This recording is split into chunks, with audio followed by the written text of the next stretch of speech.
"Madam, would you like your silver polished before lunch?" No reply. Just a wave of her manicured hand, as if swatting away a fly. That morning, Sophia had awoken not in a cozy bed, but in a metal-framed cot under the buzzing fluorescent lights of St. Bridget's Women's Shelter. The pillow smelled like bleach. Her jacket was damp. She had €10 in her bag, a half-eaten apple, and exactly 3 hours before she had to be at the luxury apartment in Paris's 16th arrondissement, a place where even the doorknobs cost more than her monthly food budget. As she stepped off the bus and walked past Gucci and Chanel windows, her shoes left wet marks on the marble floors of the building's grand lobby. She pressed the elevator button to the penthouse, her workplace. But really, it was a dream she could never touch. The rich woman who lived there, Madame Delacroix, didn't know Sophia's last name, didn't care. Sophia wasn't a person to her. She was a shadow that cleaned, folded, vanished. Just like how Sophia herself once disappeared from her own life. 3 years ago, Sophia was married to a chef in Madrid. They had a small apartment, an orange cat named Bruno, and plans to open a cafe together. But one rainy night, he came home drunk and something in him snapped. The next morning, Sophia had a bruised arm and a black eye. He cried, begged forgiveness. She stayed. It happened again and again. When she finally ran, she didn't even take Bruno. She bought a one-way ticket to Paris with her savings, thinking she'd rebuild from scratch. But the city of love didn't love her back. She learned 2 things quickly. Homelessness doesn't look like people imagine. It can wear lipstick and clean toilets. Dignity can be stolen in 1,000 small ways. Not just one big tragedy. That day, as she scrubbed the kitchen sink, she overheard Madame on the phone. The cleaning girl. "No, I don't know where she sleeps, as long as she shows up on time." Laughter. These people always have a story, don't they? Sophia froze. Her hands stopped mid-scrub. These people. It echoed like a gunshot in her brain. Later that evening, Sophia took her meager pay and headed back toward the shelter. On the way, she passed a bakery. The smell of fresh croissants pulled her inside. She stood in line behind a woman with 2 kids. Sophia counted her coins. She had just enough for a small roll. But when she reached the counter, the cashier looked past her and said, "Sorry, kitchen closed for you." She wasn't sure if it was her clothes, her face, or something else. All she knew was, she wasn't welcome anywhere. That night at the shelter, Sophia couldn't sleep. She stared at the cracked ceiling and whispered, "Is this it? Is this who I am now?" Then she heard a soft sob from the cot next to her. It was Ava, a 19-year-old Ukrainian girl who had been tricked into coming to Paris for a modeling job. She was shaking, eyes red, and that's when it hit Sophia. She wasn't alone, and maybe, just maybe, this wasn't the end, but the beginning. But the real twist came the next morning. When Sophia arrived at Madame's apartment to clean, she found the door already open. Inside, the furniture was overturned, drawers pulled out, paintings missing, and on the marble floor, Madame Delacroix, unconscious, bleeding. Sophia gasped. Her cleaning gloves fell to the ground. A vase was shattered. Glass sparkled like diamonds around the woman's body, and standing over her, with a kitchen knife in hand, was a man Sophia thought she'd never see again. Her husband. Sophia froze in the doorway. Her body refused to move. Her breath caught in her chest as her eyes locked on the man standing over Madame Delacroix's unconscious body. It was Miguel, her husband. His beard had grown, but she would recognize that slanted scar above his eyebrow anywhere. The same scar he got the night he punched a wall during one of his drunken rages. The same night she packed a bag and ran for her life.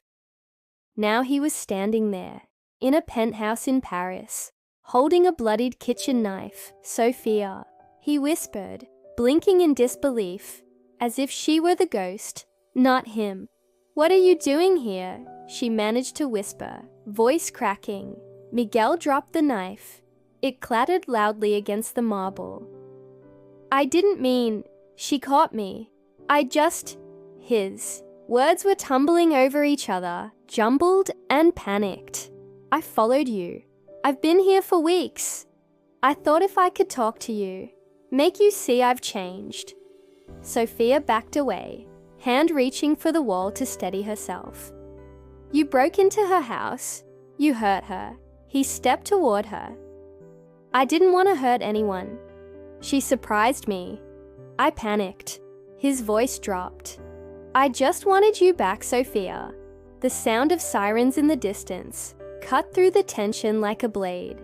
Sophia's heart pounded. She had two choices. She could run, disappear again, like she always did. Or she could stay, face him, face everything. When the police arrived, Miguel was still there, on his knees, hands in the air, trembling. Sophia stood next to the elevator, hands shaking, eyes red. She told them everything. Who she was, who he was, what she had seen. They took Miguel in handcuffs. He didn't resist. As they passed her, Miguel turned his head and whispered, "You were always good at disappearing. Not this time." The next day, Sophia didn't go to work. She sat at the shelter's cafeteria, staring at a cup of cold coffee. Around her, women came and went.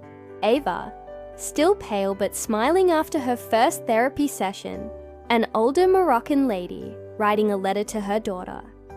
The rhythm of women trying to rebuild, but Sophia felt hollow. She had told the truth, done the right thing, but now what? That evening, the shelter director called her in. A man had come by, left an envelope for her. Inside it was a letter and a check from Madame Delacroix. I never knew your name, but today you saved my life. Thank you. I hope this helps you build one of your own. The check was for $10,000. Sophia gasped. She'd never seen that many zeros in her life.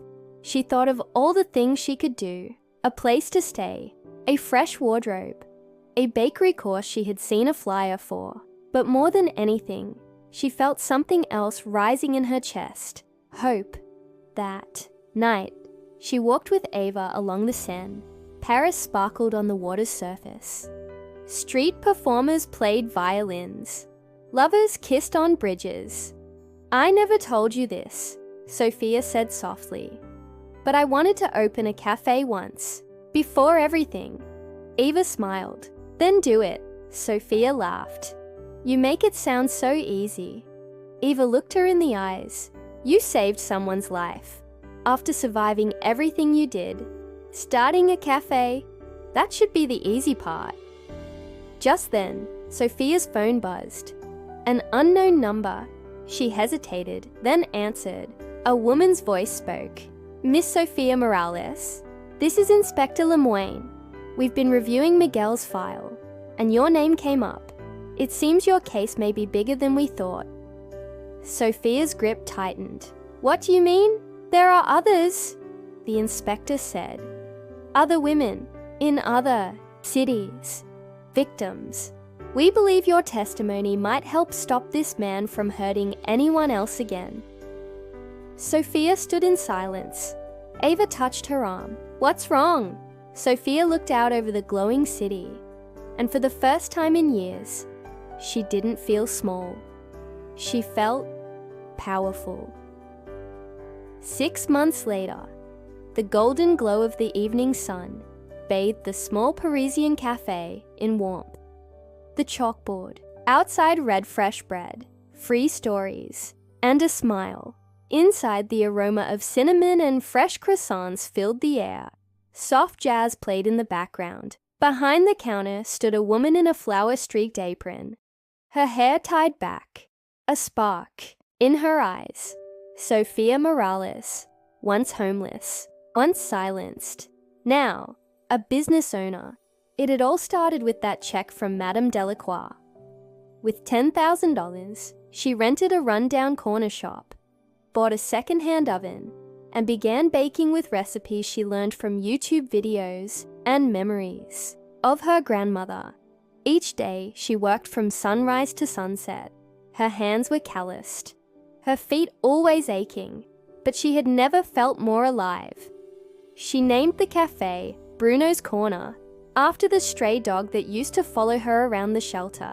He'd vanished one stormy night, but in her heart, he remained a symbol of silent loyalty. But this cafe was more than just a place for pastries and coffee. It was a sanctuary.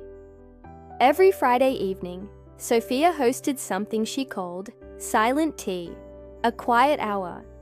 Women from nearby shelters, hostels, and even the streets came in, sat down, drank warm tea, and said nothing. No questions, no judgment, just presence.